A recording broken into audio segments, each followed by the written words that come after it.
Budget അവതരിപ്പിച്ച് പത്തനംതിട്ട ജില്ലാ panchayat. Vice president Aneesh വരിക്കണ്ണാമലയാണ് പുതിയ ജില്ലാ പഞ്ചായത്ത് ഭരണസമിതിയുടെ ആദ്യ ബജറ്റ് അവതരിപ്പിച്ചത്. 104 കോടി രൂപ വരവും 97 കോടി രൂപ ചെലവും 6 കോടി രൂപ നീക്കിയിരിപ്പും പ്രതീക്ഷിക്കുന്ന ബജറ്റ് കൃഷി, ടൂറിസം, വിദ്യാഭ്യാസ മേഖലയ്ക്ക് ഊന്നൽ നൽകിയിട്ടുള്ളതാണ്. പത്തനംതിട്ട ജില്ലയിലെ പുതിയ സാമ്പത്തിക വർഷത്തിലെ ബഡ്ജറ്റാണ് ഇപ്പോൾ വൈസ് പ്രസിഡന്റ് അനീഷ് വരിക്കണ്ണാമല അവതരിപ്പിച്ചിട്ടുള്ളത്. മറ്റ് സംസ്ഥാനത്തെ മറ്റ് ജില്ലകളിൽ നിന്ന് വ്യത്യസ്തമായി പത്തനംതിട്ട ജില്ലയ്ക്ക് മലയോര മേഖലയും അപ്പർ കുട്ടനാടുമായി ബന്ധപ്പെട്ട് കിടക്കുന്ന ഒരു ജില്ലയാണ്. അപ്പൊ ഈ ജില്ലയിലെ സമസ്ത മേഖലകളിലും ഇക്കുറി പരാമർശം നടത്തിക്കൊണ്ടാണ് അനീഷ് വരിക്കണ്ണാമലയുടെ നേതൃത്വത്തിലുള്ള പുതിയ UDF-ന്റെ ഭരണസമിതി ഈ ബജറ്റ് അവതരിപ്പിച്ചേക്കുന്നത്. അപ്പൊ എന്തൊക്കെ മേഖലകളിലാണ് ഈ പരാമർശം കടന്നു പോയിട്ടുള്ളതെന്ന് നമുക്ക് വൈസ് പ്രസിഡന്റിനോട് നേരിട്ട് ചോദിക്കാം. വൈസ് പ്രസിഡന്റ്, എന്തൊക്കെ മേഖലകളിലാണ് ഈ പുതിയ ബഡ്ജറ്റ് കടന്നു പോയിട്ടുള്ളത്? പ്രത്യേകിച്ച് മലയോര മേഖലയിൽ നിന്നോ കുട്ടനാട് അപ്പർ കുട്ടനാട് മേഖലയിൽ നിന്നോ വേറുകൃത്യമില്ലാതെ എല്ലാ മേഖലകളിലും ഒരു പരാമർശം നടത്തിയിട്ടുണ്ട്. അതിന് ശ്ലാഘനീയമായി. Thank you. നമ്മൾ ഈ ബഡ്ജറ്റ് അവതരിപ്പിക്കുമ്പോൾ ഒരു വലിയ വെല്ലുവിളി നമ്മുടെ മുമ്പിലുണ്ട്. കാരണം ഒന്ന്, നിലവിൽ നമ്മുടെ ട്രഷറികൾ ഏതാണ്ട് ബാൻഡാണ്. 10 ലക്ഷം രൂപയ്ക്ക് മുകളിൽ എടുക്കുന്നുണ്ടായിരുന്നില്ല. ഇപ്പോൾ ഏതാണ്ട് 5 ലക്ഷം രൂപയ്ക്ക് മുകളിലേക്കുള്ളതും എടുക്കുന്നില്ല. മറ്റുള്ളത് വാങ്ങിച്ചു വെക്കുന്നുണ്ടെങ്കിലും കൊടുക്കുന്ന അങ്ങനെ ഒരു സാമ്പത്തിക പ്രതിസന്ധി നമുക്ക് മുമ്പിലുണ്ട്. പിന്നെ നമ്മളെ സംബന്ധിച്ചിടത്തോളം ജില്ലയെ ഒന്നായി കാണുക എന്ന ലക്ഷ്യത്തോടു കൂടിയാണ് എല്ലാ വിഭാഗം ജനങ്ങളെ ഒന്നായി കണ്ടുകൊണ്ട് പദ്ധതികൾ രൂപീകരിക്കുന്ന ആശയമാണ് ഉണ്ടായത്. പലപ്പോഴും മലയോര ജില്ലയായതുകൊണ്ട് അപ്പർ കുട്ടനാട് തഴയപ്പെടുന്നു എന്നൊരു ആക്ഷേപം ശക്തമാണ്. സമീപനം അടക്കമുള്ള മെമ്പർമാർ എപ്പോഴും കമ്മിറ്റികളിൽ സൂചിപ്പിക്കുന്ന ഒരു വിഷയമാണ്. അപ്പോൾ അതുകൊണ്ട് അത് ജില്ലയുടെ ഭാഗമാണെന്നും ചേർത്ത് പിടിക്കലിൻ്റെ ആവശ്യകത അവിടെ ഉണ്ട് എന്ന ബോധ്യത്തോടുകൂടിയാണ് അത് തീരുമാനമെടുത്തിരിക്കുന്നത്. പിന്നെ പരമാവധി എല്ലാവരെയും ഉൾക്കൊണ്ടുകൊണ്ടും അതിമിതമായ ഇതിനൊരു രാഷ്ട്രീയ മുഖമൊക്കെ ഉള്ള സംവിധാനമൊക്കെ തന്നെയാണ് ഭരണ സംവിധാനം. പക്ഷേ അമിതമായ രാഷ്ട്രീയ ഇടപെടലിലേക്ക് പോകാതെ ചെയ്യാനുള്ള പരിശ്രമം ഉണ്ടായിട്ടുണ്ട്. നമ്മളെ സംബന്ധിച്ചിടത്തോളം കുട്ടനാടൻ മേഖലയിൽ നേരിടുന്ന എല്ലാ പ്രതിസന്ധികളും അപ്പർ കുട്ടനാടും നേരിടുന്നുണ്ട്. അപ്പോൾ കാർഷിക മേഖലയ്ക്ക് ഒരു പ്രാധാന്യം കൊടുത്തുകൊണ്ട് പോകുമ്പോൾ അവിടെ അങ്ങനെ ഒരു പ്രശ്നം നിലനിൽക്കുന്നതിന് അനുയോജ്യമായ തീരുമാനമെടുക്കാൻ ശ്രമിച്ചിട്ടുണ്ട്. അപ്പോൾ ഈ വായിച്ചതിനപ്പുറത്തേക്കുള്ള ഒരുപാട് പദ്ധതികൾ ഇതിന് അപ്പുറത്തേക്കുള്ള പേജുകളിലുണ്ട്. ഇപ്പോൾ മലയോര മേഖലയിലൊക്കെ അത് നമ്മൾ മാത്രമല്ല, മുൻ ഭരണസമിതിയും അക്കാര്യത്തിൽ ഉത്തരവാദിത്തം കാണിച്ചിട്ടുണ്ട്. ഫെൻസിങ് അടക്കമുള്ള കാര്യങ്ങൾ ചെയ്യുന്നതിന് അതല്ലെങ്കിൽ സംസ്ഥാന സർക്കാരും ഒക്കെ ചെയ്യുന്നുണ്ട്.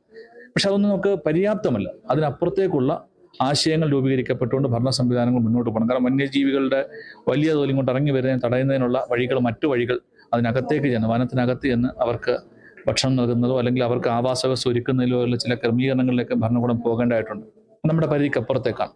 പിന്നെ എല്ലാ മേഖലയിലേക്കും പോകാൻ ശ്രമിച്ചു. അതിനകത്ത് ഏറ്റവും വലിയൊരു കാര്യം നമ്മുടെ ആസൂത്രണ സമിതിയിൽ ഉയർന്ന ഏറ്റവും പ്രധാനപ്പെട്ട ഒരു ആശയമായിരുന്നു നമ്മുടെ സാംസ്കാരിക മേഖലയിലെ ഒരു ശ്രദ്ധ ചെലുത്തണം എന്നുള്ളത്.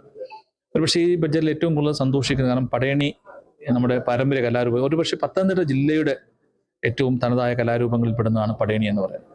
പടയണിക്ക് ഒരു ക്രോഡീകൃത രൂപമില്ല. ഇപ്പോൾ പള്ളിയോട സേവാ സംഘത്തിൻ്റെ ഒരു സമിതിയുണ്ട്, അല്ലെങ്കിൽ ഫോക്ലോറിൻ്റെ ഒരു ചട്ടക്കൂട് നമ്മുടെ സംസ്ഥാന അടിസ്ഥാനത്തിൽ ഫോക്ലോർ വിഭാഗങ്ങളിൽപ്പെടുന്ന എല്ലാത്തിനകത്തുമുണ്ട്. പക്ഷേ അതൊരു പടയണിയിലേക്ക് മാത്രമായ ഒരു സംവിധാനം ഉണ്ടാകുന്നില്ല. അതിവിടെയാണ് പരിപോഷിപ്പിക്കപ്പെടേണ്ടത്. അപ്പോൾ അതുകൊണ്ടാണ് നമ്മൾ പടയണിയുടെ ഗ്രാൻഡ് 5000 രൂപ വെച്ച് ഓരോ പടയണി സംഘത്തിനും കൊടുക്കാൻ തീരുമാനിച്ചതും. 15 അംഗങ്ങളുള്ള ഒരു സമിതി നമ്മൾ രൂപീകരിക്കും പടയണിക്ക് വേണ്ടി. അത് ജില്ലാ അടിസ്ഥാനത്തിൽ ഒരു ഔദ്യോഗിക സമിതിയായിരിക്കും. അത് ജില്ലാ പഞ്ചായത്തായിരിക്കും അതിനെ നോമിനേറ്റ് ചെയ്യുന്നത്. അതുകൂടാതെ 2 ദിവസം നീണ്ടു നിൽക്കുന്ന പടയണി അരങ്ങ് ഒരുക്കും. അങ്ങനെ അതിന് 10 ലക്ഷം രൂപ വെച്ചിട്ടുണ്ട്. പിന്നെ സ്പോർട്സിലായാലും നമ്മൾ ടർഫുകളിലേക്ക് മാറാൻ തീരുമാനിച്ചു. അത് സാമ്പത്തിക പ്രതിസന്ധിയുടെ വരും വർഷങ്ങളിൽ കൂടുതൽ ടർഫുകളിലേക്ക് പോകും. ക്രിമിറ്റോറിയങ്ങൾ, ആധുനിക ക്രിമിറ്റോറിയൻ, ഇങ്ങനെയുള്ള തീരുമാനങ്ങളുമായിട്ടാണ് മുന്നോട്ട് പോകുന്നത്.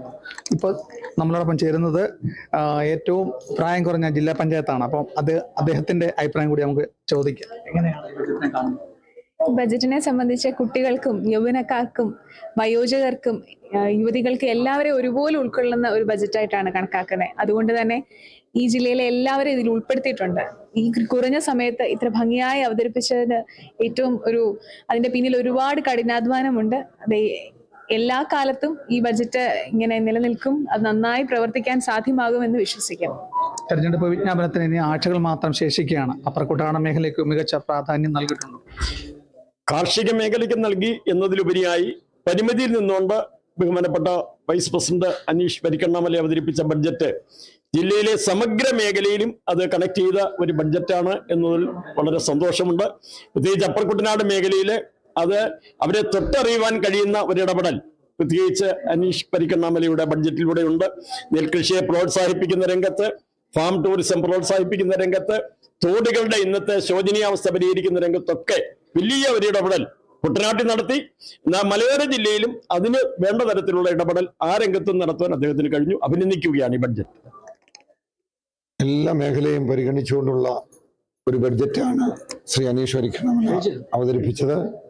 തീർച്ചയായും ഊർജ്ജ മേഖലയായാലും വിദ്യാഭ്യാസ മേഖലയായാലും ആരോഗ്യ മേഖലയും ഒക്കെ വലിയ കരുതലോടുകൂടി തന്നെ ജില്ലയുടെ മുഴുവൻ മൊത്തത്തിലുള്ള വികസനം യാഥാർത്ഥ്യമാക്കുന്ന രീതിയിലുള്ള ഭാവനാപൂർണമായ ഒരു ബജറ്റാണ്. കേരള വിഷൻ ന്യൂസിന് വേണ്ടി ക്യാമറ പേഴ്സൺ പ്രദീപ് അങ്ങാടിക്കൊപ്പം പ്രസാദ് MJ, പത്തനംതിട്ട.